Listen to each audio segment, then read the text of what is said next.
नाज़रीन गौरव मुफ्ती court Mohammad news जे reporter Sajjad Maksi जी हिन report खां वाक़िया आगाह था कयूं। अॼु मक्सी वेलफेयर इतिहाद जी गॾिजाणी गौरव मुफ्ती बिन कासिम कराची में थी गुज़री।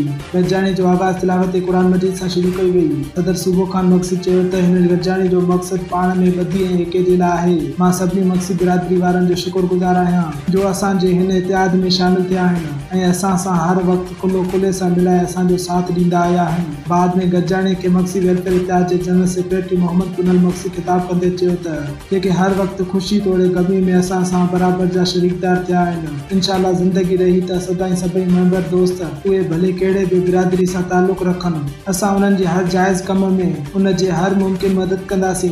उन खां बाद खज़ानची हाजी हुसैन मक्सी ख़िताब कंदे चयो त मां सभिनी दोस्तनि जो शुक्रगुज़ार आहियां जेके हर वक़्तु असां सां गॾोगॾु आहिनि, जिन असांजे हिन इतिहाद खे मज़बूत कयो आहे ऐं असांजे गॾिजाणी में मुसलसल शरीकी ॿधी ऐं एके जो सबूत ॾिनो आहे। गॾिजाणी में शरीक मेंबर कामरेड नादर मक्सी, अली असगर मक्सी, अमानुल्लाह मक्सी, खादिम हुसैन मक्सी, गुलाम हुसैन मक्सी, हिम्मत अली मक्सी, नूर अहमद मक्सी, नादर अली मक्सी, अकबर अली मक्सी, शाहिद अली मक्सी, तारिक अली लेगारी, मुजाहिद अली मक्सी, वज़ीर अली मक्सी ऐं ॿिया शामिल थिया।